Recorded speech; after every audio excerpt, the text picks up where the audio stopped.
and welcome to the Renaissance English History Podcast, a part of the Agora Podcast Network.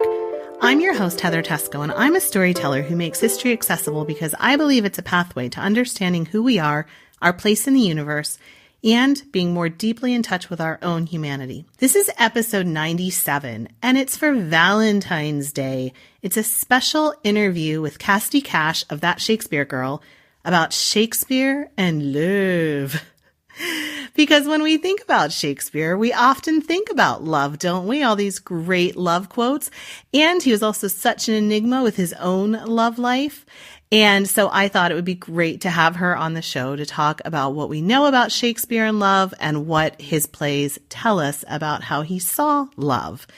Also, those of you who are really aware and following and really with it will notice that I had actually said I would be back with the Battle of Lepanto before this. I got the flu. I got that nasty flu that's going around, and it knocked me out for about a week and a half. And so I am behind with my Lepanto research. So I will be back with that in about a week and a half. And I don't like to skip things up like this and switch around and not do an episode when I said I was going to do it. So I apologize to those of you who are really with it and really keeping track of me and my episodes.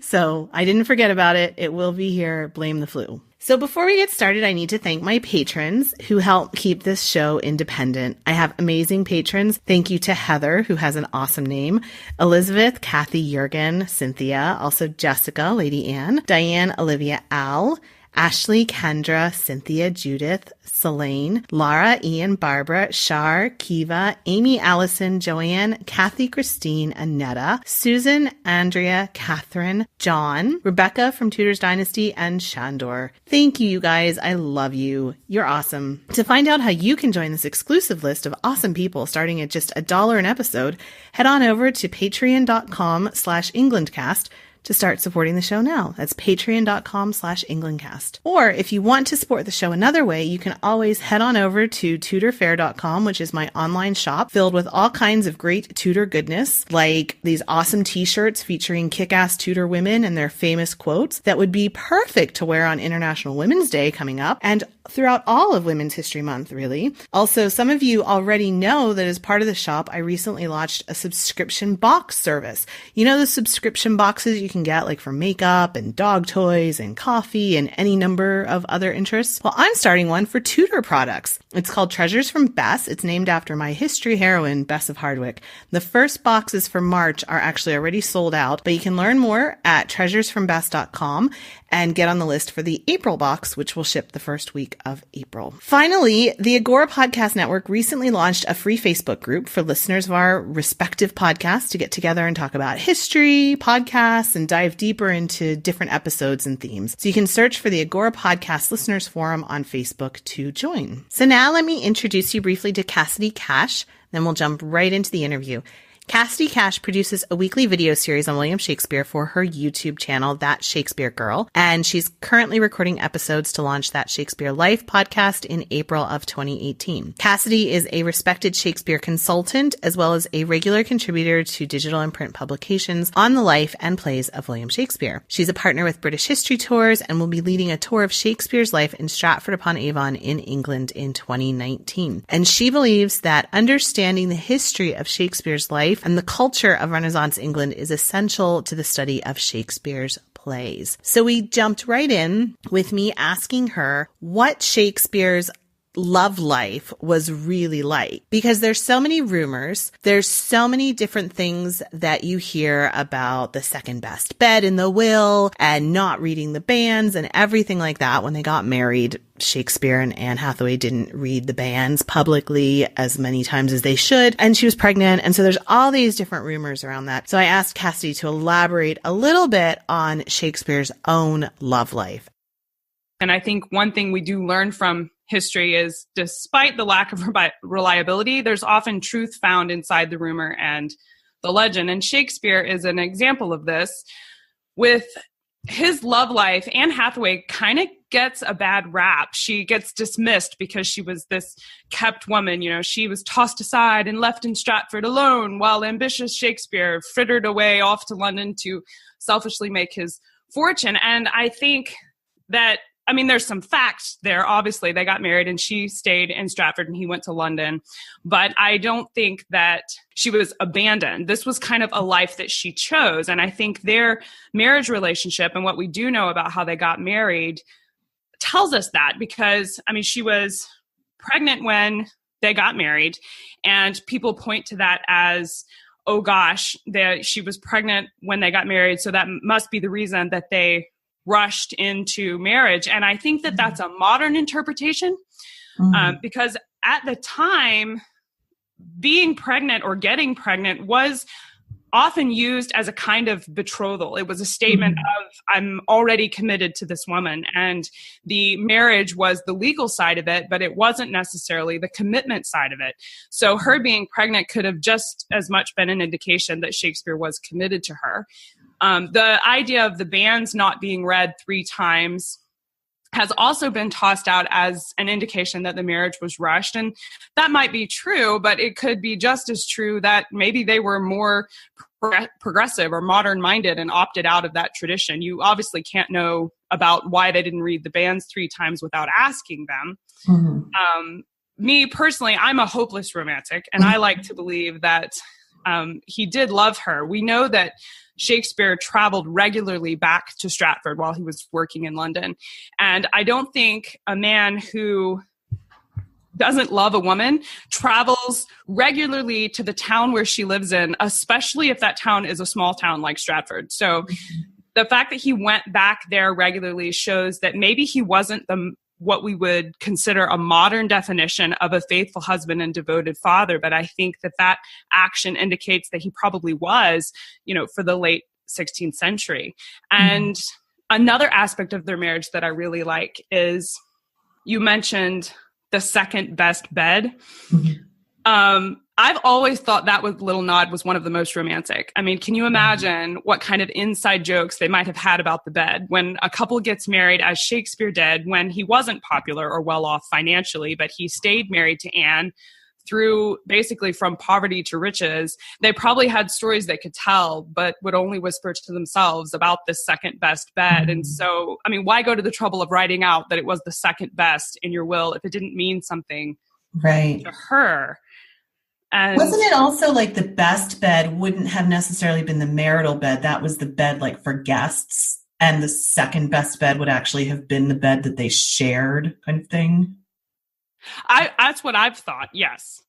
Yeah. So that's what it. I mean, but I'm not an expert in 17th century beds. So, I mean, I can't know for sure, but I've always thought it was interesting that he was so detailed, like who lists off, make sure she gets the second best bed, It seems like something about that was important, whether it was an insult to her or a, statement of romance is probably up to interpretation, but I lean towards the romantic side of it myself. I see. Well, I like that. That's sweet. Yeah. So what do you think about what we can infer about how Shakespeare viewed love based on the representations of love in his plays? And, I mentioned, like, it seems like it never really ends fully happily for anybody. Even in the comedies and the ones where there's like the supposed happy ending, someone always seems to have to sacrifice something. And I'm thinking specifically of like the Taming of the Shrew, how the shrew has to be tamed. And then in the places where there is actually genuine romantic love seems to just end in everybody dying. And it just seems like there's never really just this nice marriage of like people just coming together and being nice and happy. And, I'm sure part of that is because of the stories he was telling and the drama and everything like that. But it just kind of seems, it makes me feel a little bit cynical about what he seemed to think about love. So what do you get out of the way he describes love? Well, my English degree background insists that I point out the idea of intentional fallacy and say that, Shakespeare could write about being a horseshoe maker and it wouldn't make him personally a farrier. So I think there's that aspect to it. But I think probably first and foremost, Shakespeare was a businessman and he knew his audience very well. So I think more than what Shakespeare personally thought about love, you get a taste through what he wrote of what love was thought of in that time period during the 16th and 17th century. What did his audience think or find entertaining about love? And as far as love stories that all end in tragedy, I mean, we have Tarantino today, so you can take extremes of everything. So I think theater and stage performance was so tense during Shakespeare's lifetime, with many playwrights, including some of his contemporaries like Ben Jonson, getting put in prison for misrepresenting some minor things in a play, that what we confer about Shakespeare's opinions is that he didn't write for his own personal opinion. He wrote to please the crown, to stay out of prison, and to make money doing what he was good at. His sonnets are probably really where it gets more personal, but I still don't think they're necessarily personal declarations about Shakespeare as a man. Some of the things that you'll read in there have different themes that could be about Shakespeare's opinion of love, and it could also just be, hey, this would look really great, you know, in a book, or when I write this in the play, people are going to gasp at this moment, and that was the effect it would have on the audience was important. So, yeah. Well, so can you tell me about the sonnets then? All of them? Right. Exactly. Tell me about the sonnets in like 10 minutes. Yeah. Like, who were they? And this wasn't one of the questions I sent you, so I apologize. I know you're having to off the cuff here or whatever, but like, that's okay. We can off the cuff it. Who were they written for? I know that's like a mystery. What was the kind of events surrounding the writing of the sonnets? How were they all compiled? Like, what can you tell us about the sonnets? I'll admit to not knowing as much of the history of the sonnets in terms of who he wrote them for, or who paid for them, or, you know, how much money exchanged hands for their publications and all of that, which I think is relevant to Shakespeare. But they are poems and not diary entries. So I think it's reasonable to consider that, like a poet, the images were there to stand in for something else. And I think he used some of his imagery to talk about broader issues that he couldn't come right out and express because of the politics of the day. For example, in Sonnet 127, Shakespeare writes, "Faring the foul with art's false borrowed face." And I think of how in one of his Henry plays, he talks about King Charles of France, and the image in the play is of him being this proud, responsible king, when in fact that particular king of France was a lunatic. He was known as Charles the Mad. And so Shakespeare's painting him as this nice person when he was really crazy. So he has painted fair the foul reality of this King Charles, and using his art of the theater to give him a borrowed face. And so I think one of the things that we see in the sonnets is not strictly, you know, love declarations, but we also see sort of the turmoil of a man who is separated from the theater and thinking back over, you know, what did I write? How have I influenced this, especially with the political nature of the theater, and how much the monarchy depended on the theater to present certain political agendas to their nobles that were in the room for the play. And it was all this big political game. And Shakespeare was probably writing a lot about the conflict internally that would bring to an artist. Mm-hmm. Sure. Yeah. And I mean, it's interesting. Like, what do you think about what he thought his legacy would be? And this is, again, I'm just asking you off the cuff here, but, you know, just thinking about that he was writing this for commercial purposes. Did he think that 400 years after he died, we'd still be tearing these things apart, do you think?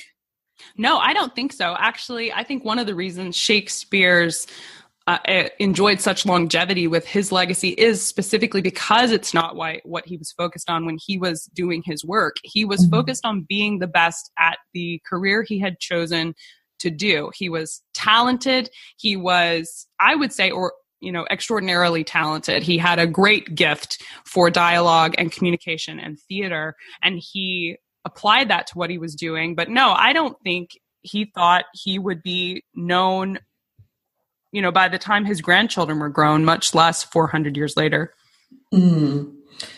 Interesting. And so back to the sonnets, I asked in one of my questions, like one of the things people have been talking about for 400 years is who this dark lady is that makes this appearance in the sonnets. And I've heard all kinds of theories about that, from a woman who owned a brothel in Southwark to, all kinds of people. And what's your thought?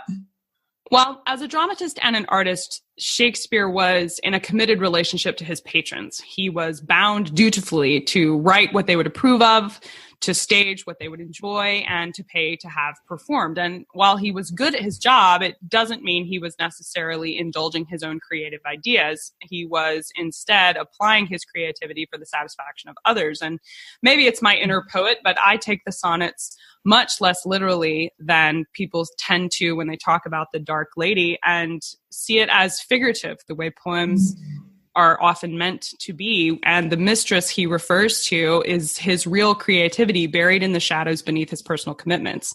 And maybe you could argue I'm not an expert and whatever, but I think that he's calling attention to the fact that what his audience considered beautiful and to be esteemed is false and is a narrative contrived by the wants and desires of his audience. I think the sexual terms that you have in the Dark Lady sonnets, like lust and desire and seduction, can all be used to describe what drives a particular audience to want to see in a theater. And the rival poet argument is just as easily Shakespeare lamenting that the muse has given her graces to someone like Ben Jonson, who presented this amazing court masque before James I. And we can see from some of the elements Shakespeare included in his plays after that Shakespeare was envious of Ben Jonson for how well he had done. And some of the examples, like when Shakespeare talks about black wires in her head, I think that can refer to the stage and his performance technique of suspending objects over the stage using wires. And that would out of the top of the stage's head. So I think Shakespeare is using the language of the sonnets and the imagery of love and sex, which is true to the form of a sonnet, to talk about his love, frustrations, and passions with his first love, which is the theater. I don't think Shakespeare was having an affair or an illicit relationship with anyone. I think he was writing the sonnets when he really wanted to be in London performing plays, but plague had trapped him outside the city. And he was doing what he could to make money in this undefined interim until they decided to open the theater back and he could go back to his love that was there in London. So I think the Dark Lady was the theater. But. Interesting. That's a good one. So what, this episode is going to go out around Valentine's Day, and there's so many quotes that people use at this time on Valentine's with all these just great love quotes. And what do you think is it that has him stay so relevant and be able to express even 400 years later emotions that people have now, and this kind of these universal themes that he touches on? Like, what is it for you that keeps him so relevant? What do you find exciting about him, and why do you think he stays so relevant? I think what I find exciting about Shakespeare is what a large part of people find exciting about Shakespeare, and it's the ability to self-identify with what he is writing. But I think it's not because Shakespeare is so much universal. I really don't think he is. I think Shakespeare is the embodiment of rule number one of entrepreneurship, which is the narrower your topic, the broader your reach.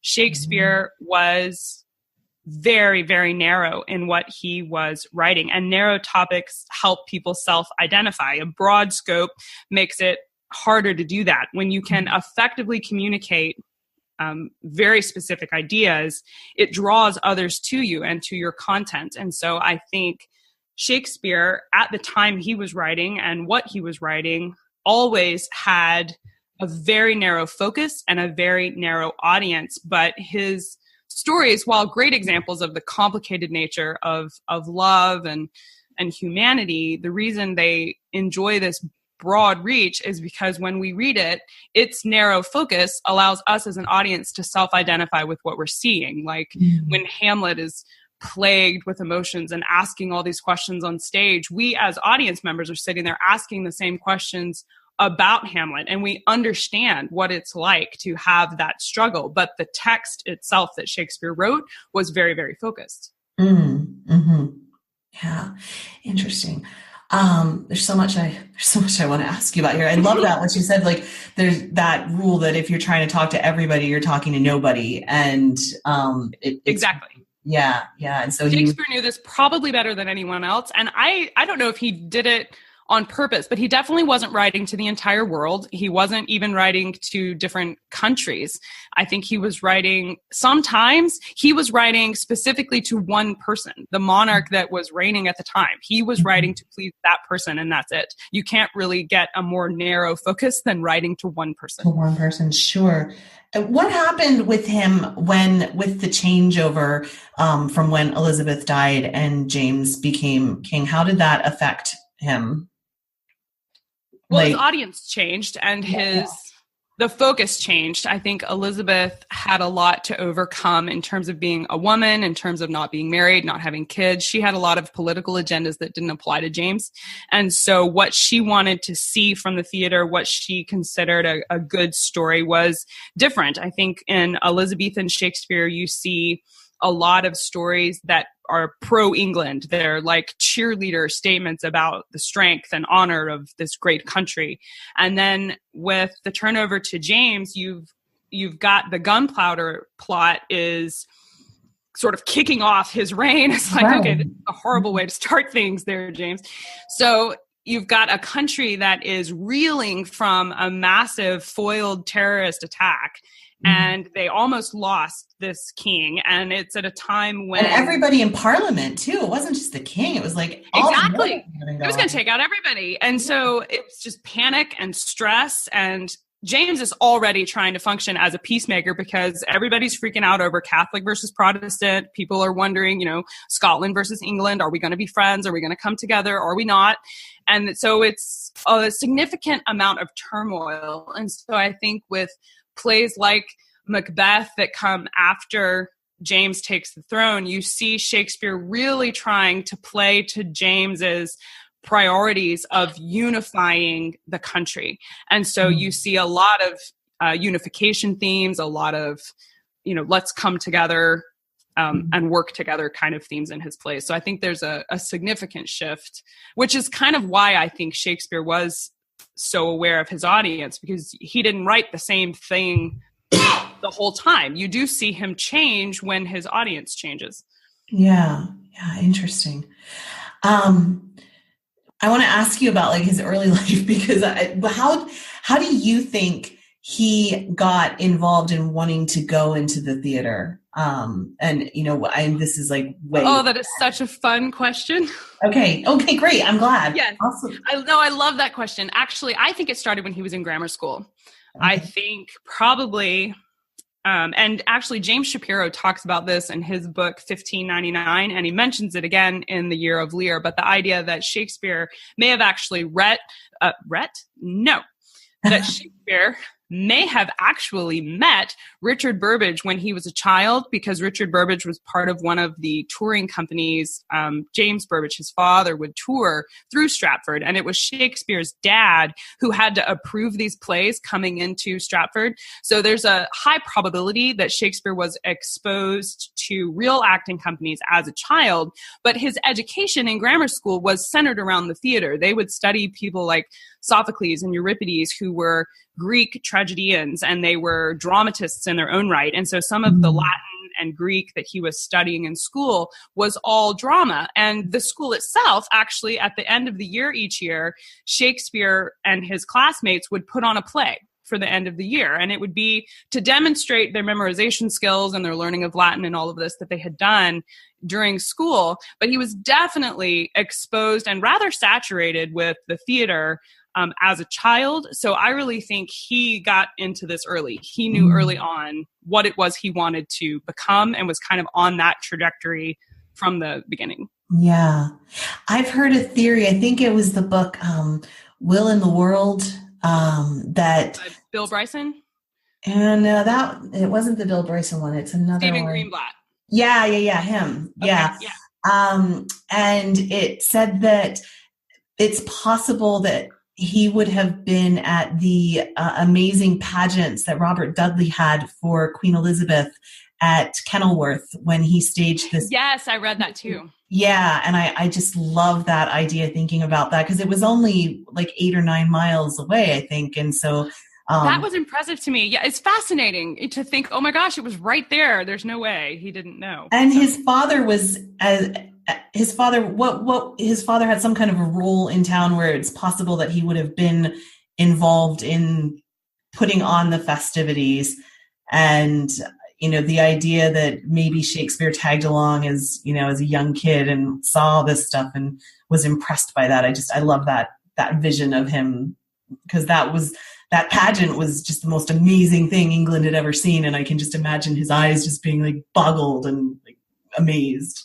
So. Exactly. I picture like a 7-year-old William Shakespeare, like standing between adults, like peeking around someone's leg to watch this play going on the other side, and just, the pageantry of it all, because they brought it out here to the country. So they had to have, overcompensating for the lack of sets or staging with elaborate performance. I would have been amazing to see, I'm sure. It had to have made an impression. Yeah. How do you, and I'm getting way off topic here, but you know a lot about this, more about this than me. And I'm interested in how theater changed throughout his lifetime, because it went from almost being like a religious, the mummers plays and that kind of thing, to then suddenly the Puritans didn't want it at all. Oh my gosh, the Puritans caused so many problems. They really did with theater. Yes, they did. They were not nice, but that was their religious conviction at the time, that they didn't like. But it's just interesting that it was like the Protestants that almost got theater started in putting on some of these masks early on to tell these religious stories and kind of PR the Reformation kind of stuff. And I just wonder what you think about that. Nobody tells you that. You listen to this and you're like, wow, the Protestants started theater, really?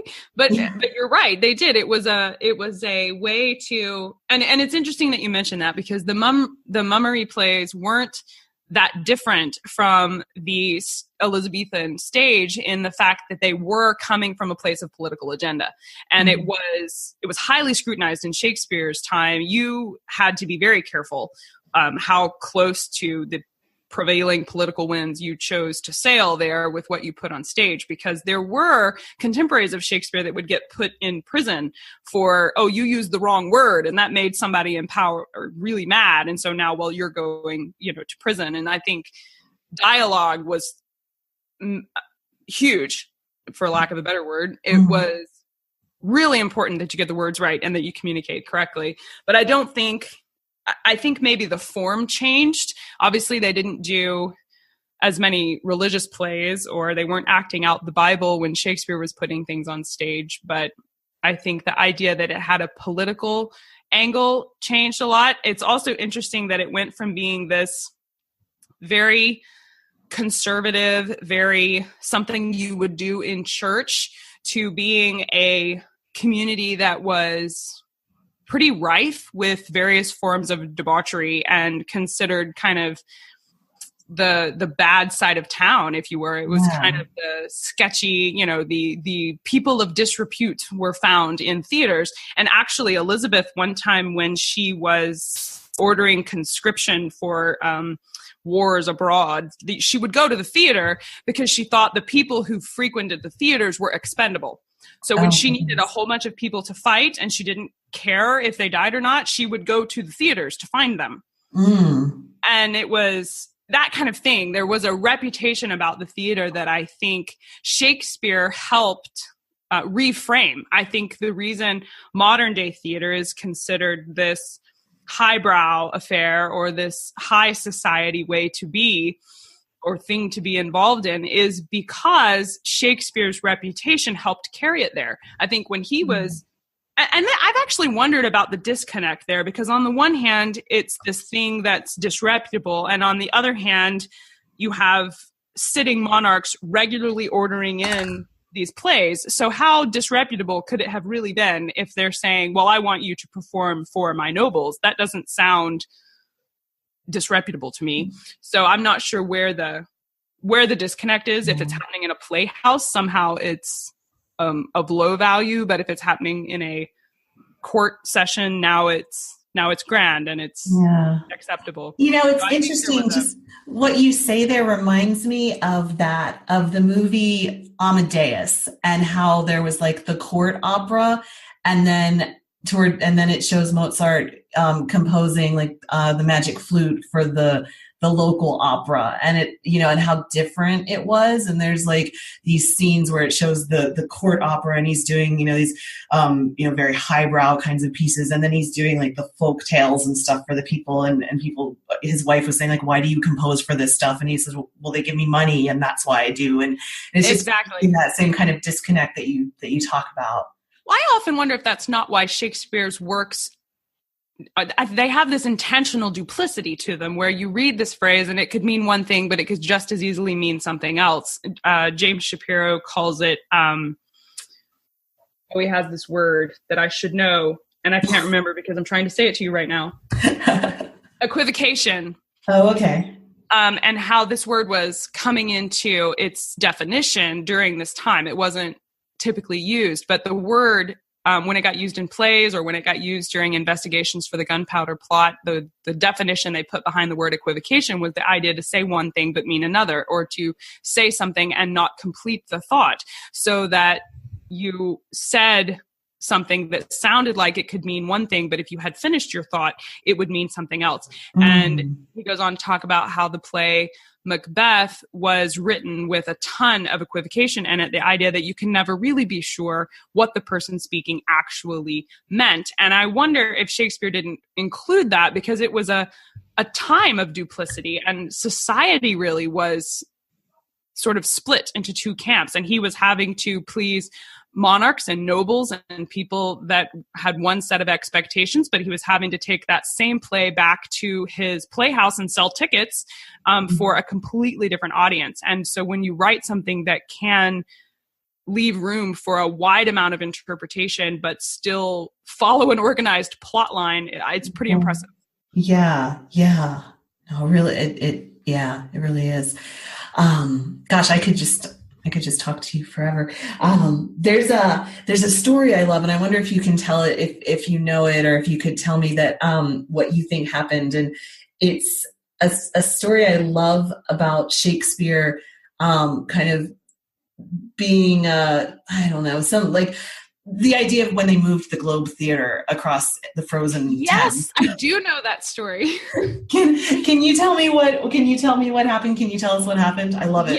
Yes, I can tell you what happened. When they started the Globe Theater, it wasn't actually the Globe. It was called The Theater, and it was James Burbage's theater. I'm not sure how partnered with Richard Burbage he was, but it was kind of a family thing. So it was James and Richard have the theater, but they were leasing the land from someone else, and their lease ran up. And I don't know quite the details of why they weren't allowed to renew their lease, or why they couldn't, pay him something and get this back. But basically, the man who owned the land said, no, you've got to leave. I'm kicking you out. And so Shakespeare got together with Richard Burbage and some of the other, Will Kemp and some of the other people that were his friends and compatriots there in the theater. And they got together and said, well, we're going to start our own theater. And so they waited until it was nighttime, and they went over there together, and beam by beam, they dismantled the entire theater. And this is in the dead of winter. It's like snowing outside and it's cold.